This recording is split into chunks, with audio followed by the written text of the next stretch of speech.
Recording हमारी हो गई स्टार्ट। अच्छा, आज हमने जिस टॉपिक पे बात करेंगे, सबसे पहले मुझे ये बताएं जी, स्क्रीन नजर आ रही है जी सबको? यस सर, नजर आ रही है।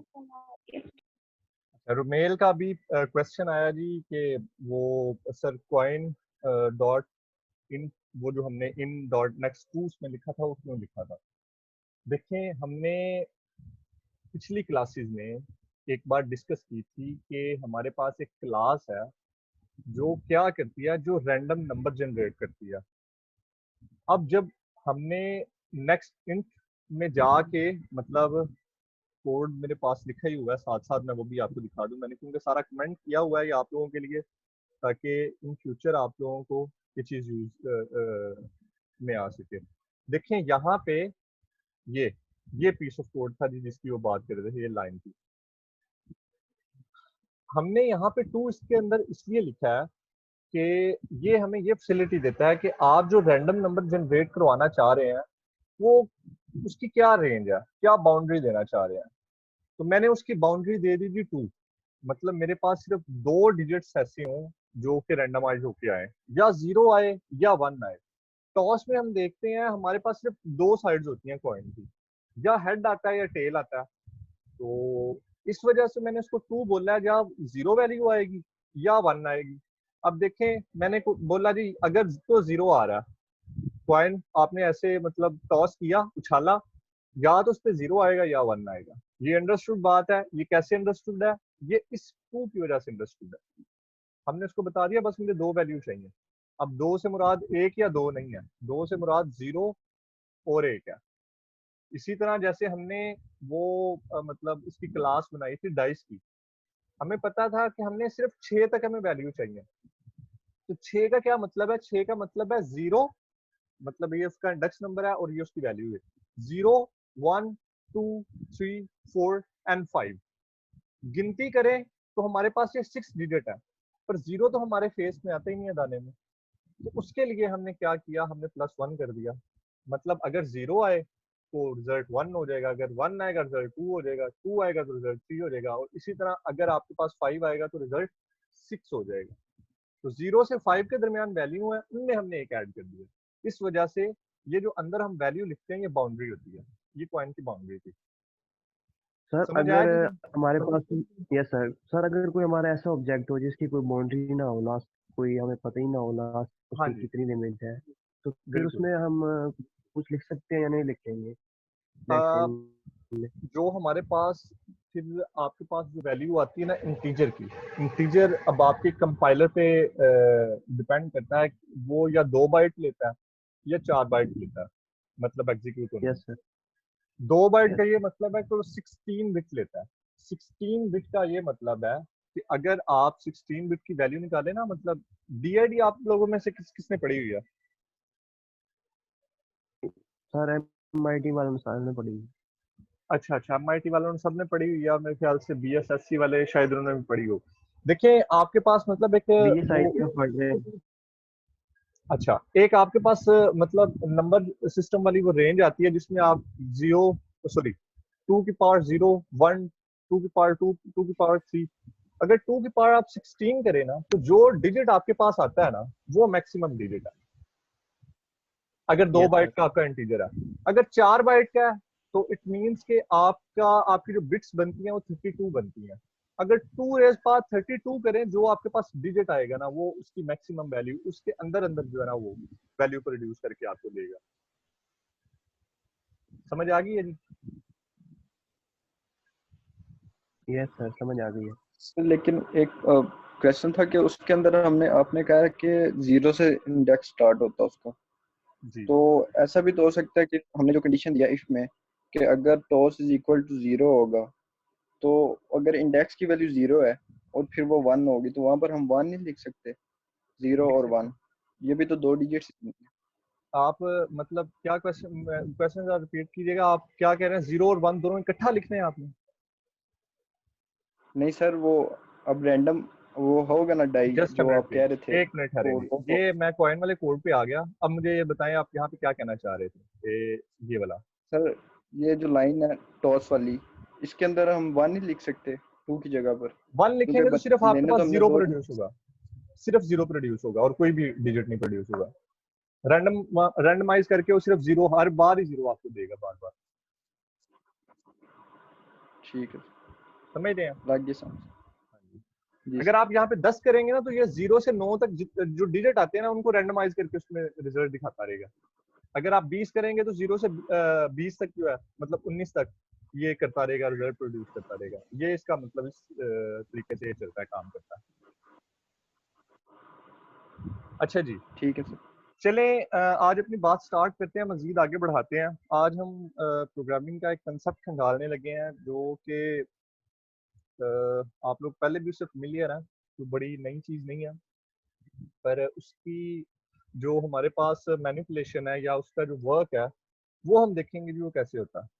देखिए आपके पास कुछ प्री डिफाइंड डेटा टाइप्स होती हैं, तो प्री डिफाइंड डेटा टाइप्स जिनको हम जावा में प्रिमिटिव टाइप्स बोलते हैं।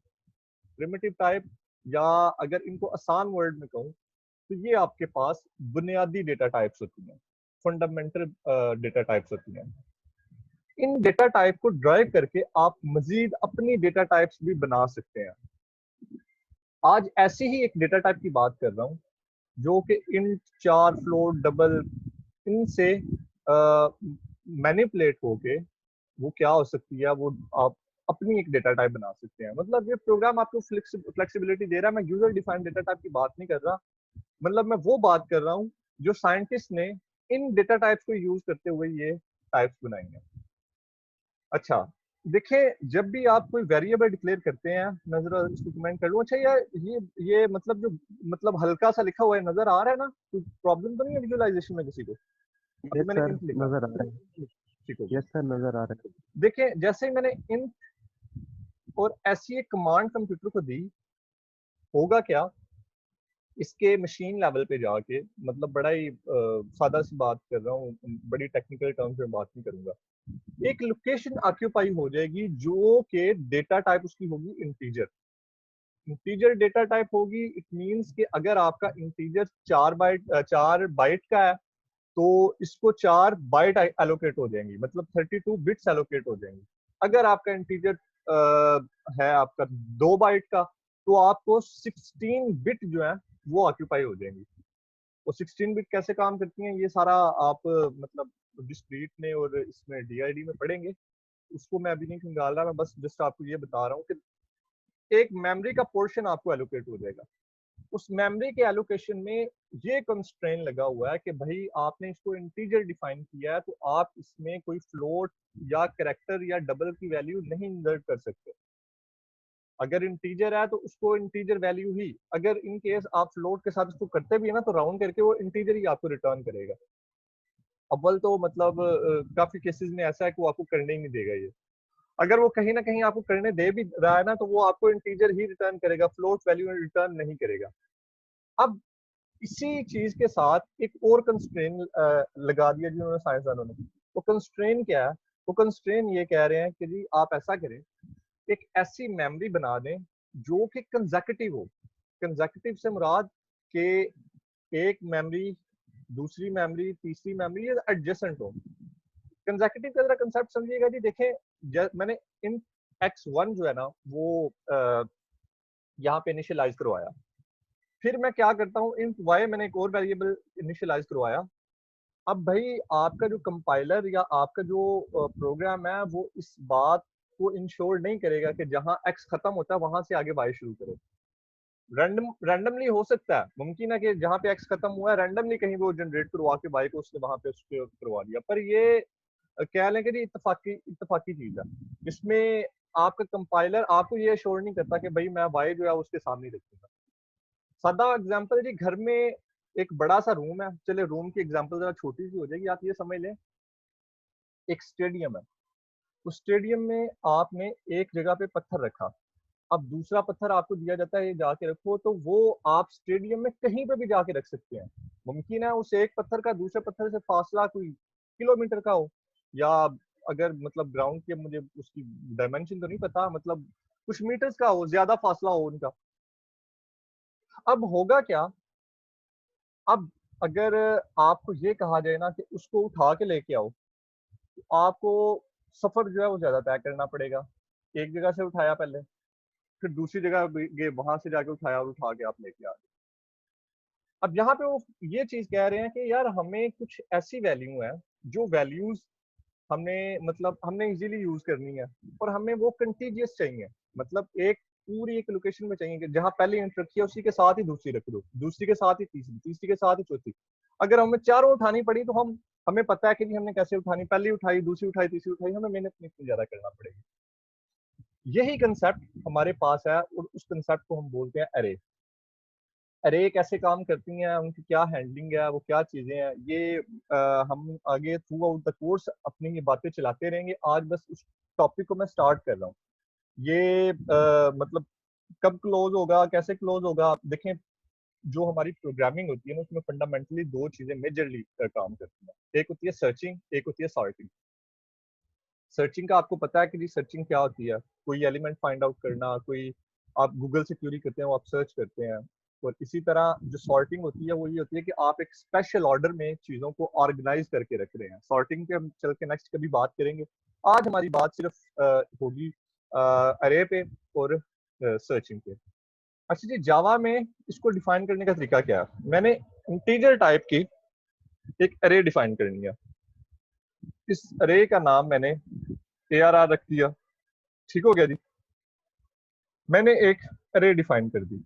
अच्छा, ये अभी मैंने इसको बस बताया है कि जी ये एक वेरिएबल है जिसमें ये जो मतलब अरे है। मैंने जावा सी में आपने पढ़ा होगा जी, सी में जस्ट आप ये डिफाइन कर लेते हैं और इसके अंदर साइज लिख देते हैं, और वो डिफाइन हो जाती है कि जी 6 इंडेक्स की अरे है, 7 की अरे है, या 8 की अरे है, या 100 नंबर की अरे है। Yes sir. अब इसमें जरा तरीका थोड़ा सा डिफरेंट है। इसमें क्या होगा, देखें। यहाँ पे आके आपने क्या किया, इसको इक्वल टू किया, इसके बाद न्यू का कीवर्ड, न्यू के कीवर्ड के बाद यहाँ पे आपने लिखना है इंट, और वही ब्रैकेट जो आपने मतलब जो आपके पास है वो करनी है। नहीं जरूरत है। अब यहाँ पे आके आपने बता देना जी ये मेरी 10 की अरे है जी, 10 इंडेक्सेस मेरे इसमें काम करेंगे। ये आपकी अरे की डेफिनेशन है। 10 की बजाय आप इसको 100 भी कर सकते हैं, आप इसको 7 भी कर सकते हैं, आप इसको 8 भी कर सकते हैं। ठीक हो गया जी, यहाँ तक आपकी अरे डिफाइन है। अब देखें, इसके अंदर मैं वैल्यू इनिशियलाइज करवाना चाह रहा हूँ, तो मैं क्या करूंगा, int I is equal to 0। Java में अच्छा यहाँ पे एक और कंसेप्ट इन्वॉल्व है। कुछ लैंग्वेजेस ऐसी होती हैं जिनके अंदर जो अरे है वो 1 से स्टार्ट होती है, पर आप जो अभी तक पढ़ रहे हैं, मतलब सी पढ़ के आए हैं और जो जावा पढ़ रहे हैं, इन दोनों में जो अरे है वो 0 से स्टार्ट होती है। इसको जरा बात को अच्छी तरह अंडरस्टैंड कर लीजिएगा। और आई इज लेस देन, अच्छा, जावा एक और बड़ी फ्लेक्सिबिलिटी देती है आपको। वो फ्लेक्सिबिलिटी ये है कि जी आप अरे की जो लेंथ है ना, या तो आपने यहाँ पे डिफाइन की हुई है, आप यहाँ पे बता दो यहाँ पे उसको कि ए इज लेस देन 8। ठीक है, और यहाँ पे आप कर दो आई प्लस प्लस। अच्छा मुझे यार कोई बताए, ये हमारे पास जो फॉर लूप है ये कितने टाइम चलेगी? 8 टाइम सर। 8 टाइम चलेगी, और ये किस इंडेक्स को पॉइंट करेगी जब वो अपनी 8th आइटरेशन पूरी करती है? 7 0 से 7 7। 0 से 7, मतलब हमारे पास जो इंडेक्सेस आ रहे हैं वो 0 से 7 आ रहे हैं। अब देखें, यस सर। यहाँ पे मैंने तो उसको बता दिया। अब फर्ज करें, मतलब एक सिनेरियो ऐसा आगे चल के शायद हम ड्राइव करें, ऐसा सिनेरियो। सिनेरियो हमारे पास ये है कि हमें नहीं पता कि इस अरे की लेंथ क्या है। भाई कैसे नहीं सर, ये कैसे हो सकता है कि हमें ना पता हो? ये इस तरह हमें नहीं पता कि यहाँ पे जाके हम कोई वेरिएबल भी पास कर सकते हैं। मिसाल के तौर पर मैं यहाँ पे कह रहा हूँ कि इंट, और इसको मैंने बोल दिया साइज। साइज को मैंने कह दिया कि साइज हमारे पास है 8। ठीक है, और यहाँ न्यू इंट अरे में आके मैंने यहाँ पे बोल दिया इसको साइज। ठीक है, अब एक वेरिएबल इन्वॉल्व है, उस वेरिएबल की वैल्यू जैसे जैसे अपडेट होगी वैसे वैसे जो है ना इस अरे का साइज बन जाएगा। अब मैं यहाँ पे एक स्कैनर का ऑब्जेक्ट लगा के यूजर से साइज इनपुट करवा रहा हूँ। मैं कह रहा हूँ यूजर जिस साइज की अरे चाहता है ना, यूजर इस साइज की अरे दे। ये हमारे पास ऐसा सिनेरियो है जिसमें हम डिफाइन नहीं कर सकते कि जी हमारी अरे का साइज क्या होगा। उसके लिए क्या मतलब आपके पास एक फार्मूला या ऐसी कोई चीज है जिससे आप इस एम्बिग्यूटी को कर सकते हैं, रिजॉल्व कर सकते हैं? अरे का नाम लिखें, उसके बाद डॉट, और उसके बाद ये लेंथ आ जाएगा, ये लिखते हैं, सिंपल इज दैट। जो भी फिर उसका साइज होगा ना वो वहां पे आपके पास मतलब वो ऑटोमेटिकली कंप्यूटर जो है ना उसको रिकॉग्नाइज कर लेगा कि इसका साइज क्या है। अब देखें जी, अब मैं यहाँ पे ये कर रहा हूँ, सर यहाँ पे अगर अरे डॉट लेंथ की बजाय अगर हम यहाँ पे साइज लिख दें तब भी काम चल जाएगा? क्या लिख दें? साइज लिख दें? अरे डॉट लेंथ, जी सर, यहाँ पे अगर साइज हम हाँ जी, बता दें, वेरिएबल को बता दें, बिल्कुल तब भी बिल्कुल, काम चल जाएगा फिर? चल जाएगा काम जी, चल जाएगा। अगर आप साइज भी यहाँ पे लिख देते हैं तो वो माइंड नहीं करेगा। पर कन्वेंशन ये है कि यार आप अरे की लेंथ जानना चाह रहे हैं तो उसको अरे में ही मतलब यूज करें। वैसे तो साइज भी हमने पर्टिकुलरली अरे के लिए ही बनाया है, वो भी आपकी लॉजिक ठीक है, पर मैंने यस। बस आपको एक नया तरीका बताया। Okay sir. अब देखें जी, हम यहाँ पे इस अरे में वैल्यू इनिशियलाइज करवाने लगे हैं, system dot out dot print, और इसमें हम उसको ये यूजर को बताने लगे हैं एंटर वैल्यूज। ठीक हो गया। और यहाँ पे हमने सिस्टम से डाटा इन करवाना है, तो उसके लिए हमें क्या करना पड़ेगा, कोई बताएगा जी?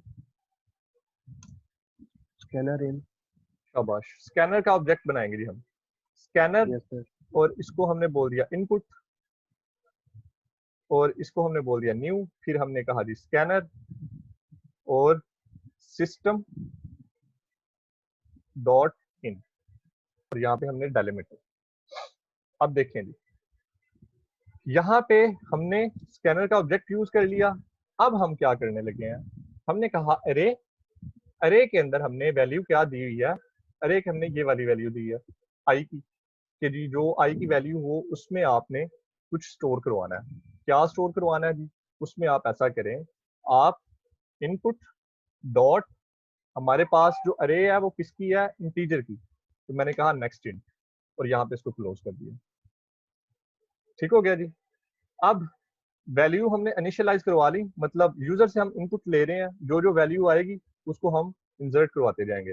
अब साथ ही मैं जरा इसको प्रिंट भी करवा देता हूँ ताकि जो पीस ऑफ कोड हमने बाद में लिखना है वो अभी लिख लें। यहाँ पे मैंने बोल दिया इंट जे, दूसरा एक वेरिएबल जो कि मतलब काउंटिंग करेगा, तो इसको मैंने बोल दिया जीरो। जीरो के बाद यहाँ पे मैंने बोल दिया जे इज लेस देन अरे डॉट लेंथ, वो चलें जी साइज कर लेते हैं जो आप कह रहे थे, और जे प्लस प्लस। वैसे आपने वो अरे डॉट लेंथ ही करना है, जस्ट हम उस चीज को प्रैक्टिस कर रहे हैं कि वो चीज जो आपने कहा है पॉसिबल है या नहीं है।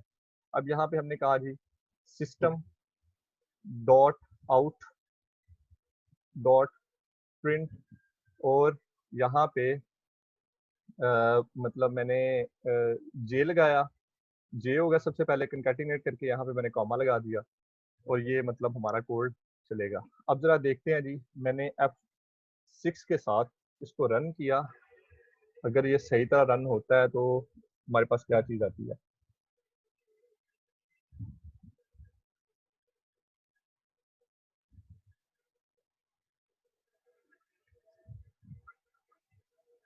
जी, एंटर वैल्यू, वैल्यू मैंने यहाँ पे इनपुट की थी जीरो, फिर भी जीरो, फिर जीरो, फिर जीरो, फिर जीरो, फिर जीरो, फिर जीरो, और ये लूप हमारी। अच्छा, अब देखें जरा, चलें बात चलते चलते, ये भी बात मैंने आपको समझानी थी, हमारे पास मिस्टेकनली वो चीज आ ही गई है। देखें, अगर हमने वैल्यू प्रिंट करवानी है ना, तो वैल्यू प्रिंट करवाने के लिए हमें अरे और उसके अंदर जो इंडेक्स वैल्यू ना वो स्टोर करवाना पड़ेगी। अभी हमारा जो कंपाइलर हमें शो करवा रहा यस है, अगर आउटपुट में आपको दिखाऊं, तो वो इंडेक्स का नंबर शो करवा रहा है। मतलब अगर आपने इंडेक्स का नंबर शो करवाना है तो आप खाली जो वेरिएबल काउंटर वेरिएबल है उसको शो करवाएंगे। अगर आपको वैल्यू शो करवानी है तो फिर आपको क्या करना पड़ेगा, आपको अरे अरे और उसके अंदर वो जो काउंटर है वो आपको शो करवाना पड़ेगा। अब जरा जी F11 के साथ मैं दोबारा इसको चलाता हूँ, अगर मेरे पास ये आउटपुट पहला वाला बंद हुआ हुआ है प्रोग्राम तो। अच्छा जी, F11, सॉरी F11 कह रहा हूँ, F6 यार, आप ये दो क्लासेस हैं, वो डेव में F11 से चलता है, इसमें F6 से चलता है, तो बंदा कंफ्यूज रहता है। अच्छा अब यस देखिएगा सर, जी, मैं देख रहा हूँ। 0 0 0 0 0 0 0 0 0, ये देखें जी 8 बार कंसेक्यूटिव हमारे पास 0 आ गए। अगर आपको मतलब वो जे आप प्रिंट करवाएंगे तो आपके पास उसका काउंटर वेरिएबल आएगा, अदरवाइज आपके पास ये वैल्यू आएगी। यहाँ तक ये क्लियर है सबको? नंबर 34 दोबारा समझा दें और 35। 34 और 35, 34 देखें ये वाली जो फॉर लूप है ये जस्ट वैल्यू इन कर रही है और ये वाली वैल्यू आउट करवा रही है, सिंपल इज दैट, कोई इसमें मतलब रॉकेट साइंस नहीं है। ये वाली जो हम इंटर वैल्यू करवा रहे हैं इसमें हम इस पार्ट में हम 0 0 कर रहे हैं, 8 बार हमसे वो 0 मांग रहा है, और इसमें जो वैल्यू इंडेक्स में पड़ी हुई है वो सारी यहाँ पे शो करवा रहा है। क्लियर है जी? यस सर, क्लियर है। अच्छा जी, मैंने इसको कमेंट कर दिया। अब देखें एक और तरीका है जी इसको जो है ना, मतलब इसमें आप वैल्यू इनिशियलाइज करवा सकते हैं। वो कैसे, देखिएगा जी, इसको भी जरा मैं कमेंट कर दूं। और यहाँ पे मैंने क्या किया, यहाँ पे वैल्यूज इंसर्ट करवा दी, मतलब यहाँ पे 1 बोल दिया, फिर 3 बोल दिया, फिर 7 बोल दिया, फिर 9 बोल दिया, और फिर 0 बोल दिया, फिर 4 बोल दिया। ठीक हो गया? अब जरा देखिएगा, मैं ये वाला जो पीस ऑफ कोड है ना इसको अनकमेंट कर रहा हूँ। यहाँ से मैंने इसको अनकमेंट किया और यहाँ पे मेरे पास आ गया जी ये। ठीक हो गया? साइज को वो रिकॉग्नाइज नहीं कर रहा तो मैं साइज को भी अब यहाँ से, अच्छा जरा देखिएगा, अब वो वाला जो सिनेरियो था ना हमारा, ये और क्या एरर आ रहा है जी, कुछ ब्रैकेट शायद ज्यादा एक मतलब रह गई है। साइज साइज को खत्म करना पड़ेगा फिर। हाँ लेकिन अच्छा जी, यहाँ से साइज को खत्म किया, हमारी फॉर लूप यहाँ तक चलती है। हाँ जी, और कमेंट हमने यहाँ से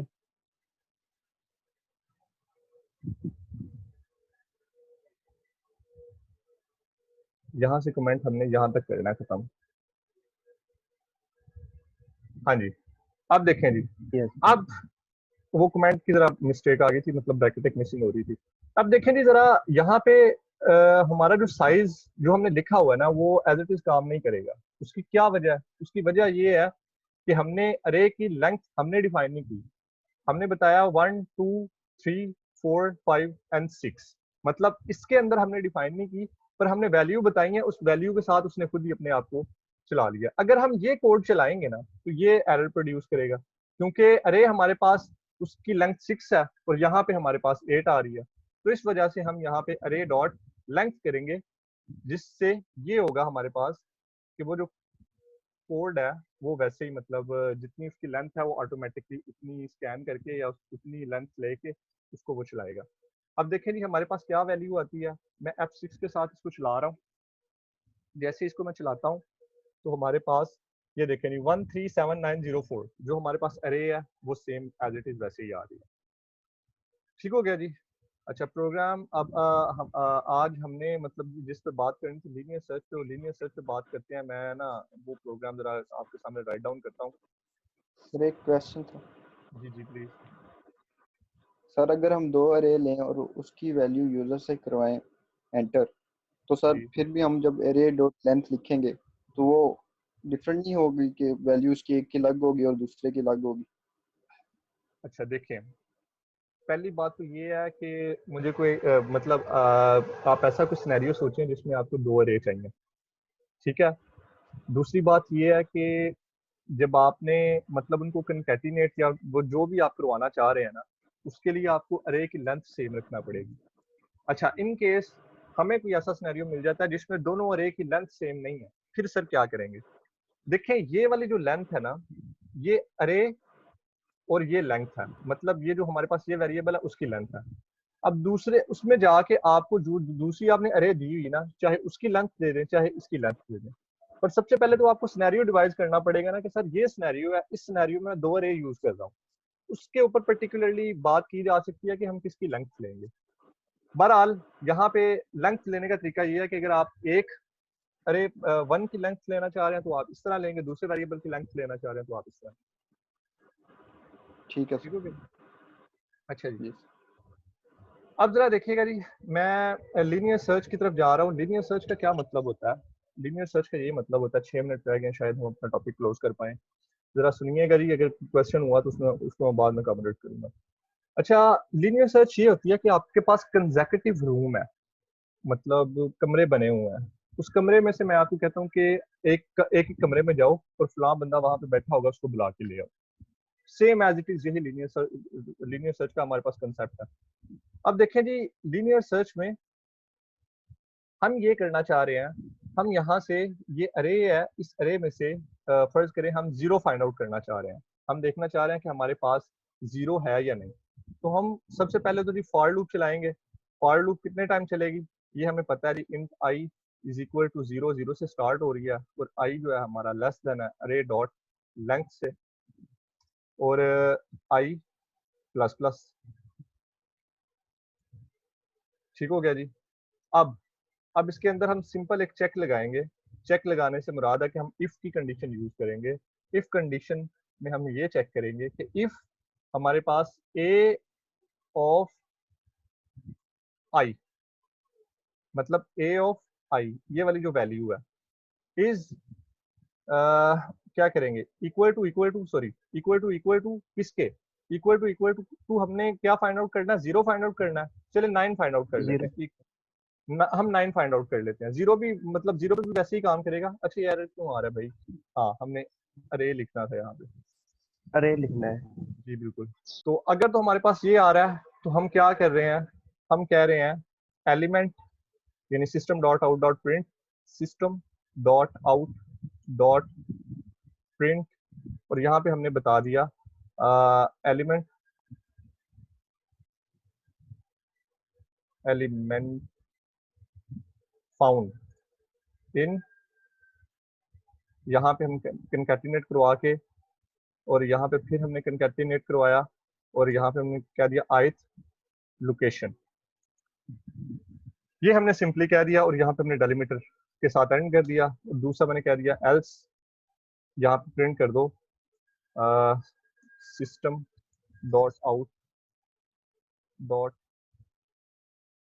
प्रिंट, क्या करो जी, नॉट फाउंड। Not found.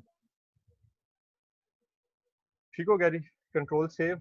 अब देखिएगा हमें एलिमेंट कहाँ पे मिलना चाहिए, हमें एलिमेंट मिलना चाहिए 0 1 2 3, थर्ड लोकेशन पे जाके हमें एलिमेंट मिलना चाहिए। मैं जरा इसको भी यहाँ से यार कमेंट कर दूं ताकि ये वाला कोड जो है ना हमारा ना चले। तो इस वजह से मैंने इसको यहाँ से किया, कंट्रोल सेव किया और F6 चलाया।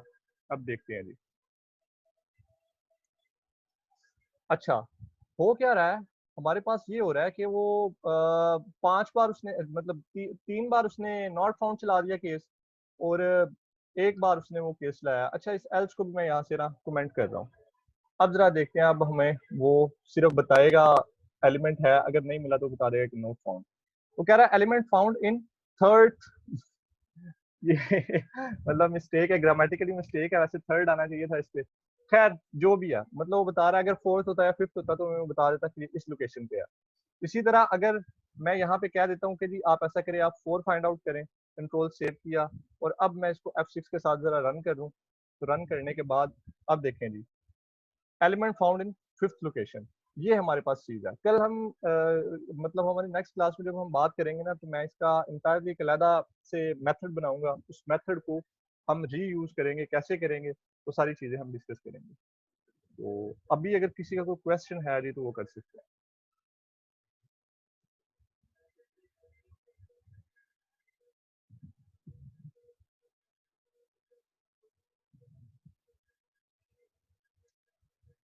क्वेश्चन कर लें, क्योंकि इसकी जो असाइनमेंट्स हैं वो बड़ी मुश्किल आएंगी आगे।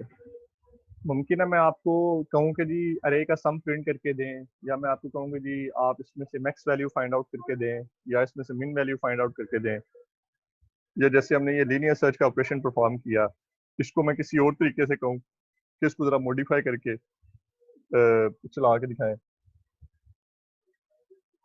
तो क्वेश्चन है अगर किसी का तो वो कर सकते हैं। सर अगर इसमें हमारा अगर रिजल्ट जो मैच ना कर रहा होता, फिर अगर हमने आउटपुट शो करनी हो कि हमारा रिजल्ट मैच नहीं कर रहा, तो फिर क्या कर सकते हैं आगे? अच्छा, फिर आप ये करें कि अगर आपका रिजल्ट मतलब मैच नहीं ना कर रहा, तो फिर आप इसको एल्स इफ कर दें। ठीक है, एल्स इफ के अंदर जाके वो क्या करेगा, वो दूसरी कंडीशन चेक करेगा। एल्स इफ यहाँ पे आप मतलब बता दें कि अच्छा नहीं, ये ऐसे काम नहीं करेगा। अच्छा, इस चीज को ना हम जाके उसमें फंक्शन में, जो हमारे फंक्शंस होते हैं ना, उनमें जाके एड्रेस करेंगे। अभी फिल वक्त तो मतलब मेरे माइंड में नहीं आ रही कोई ऐसी चीज। जो हमारे पास फंक्शन होगे ना, उस फंक्शन में जाके इस चीज को एड्रेस करेंगे कि अगर आपके पास रिजल्ट नहीं आ रहा तो आपने क्या रिटर्न करना है। उसका सिंपल तरीका ये है, फॉर लूप के बाहर आके ना मतलब ये प्रिंट करवा दें कि ये नॉट फाउंड है, मतलब ये एलिमेंट हमारे पास नहीं मिला। तो अभी तो क्योंकि मेन चल रहा है, अगर हम फॉर लूप चलाएंगे, फॉर लूप के बाहर आके एल्स लिख देंगे ना, तो वो ये भी बता देगा कि यहाँ से आ गया, पर जब कंट्रोल इसके पास आएगा मतलब ब्रैकेट के बाहर, तो वो यहाँ पे ये भी बता देगा कि नॉट फाउंड। तो इसका अलहदा से हम सही। मेथड बना के, तो उस पे ये जो आपका जो आपने मसला हाईलाइट किया ना नेक्स्ट क्लास में, उसको हम एड्रेस करेंगे। Okay sir. और कोई किसी का क्वेश्चन हो जी?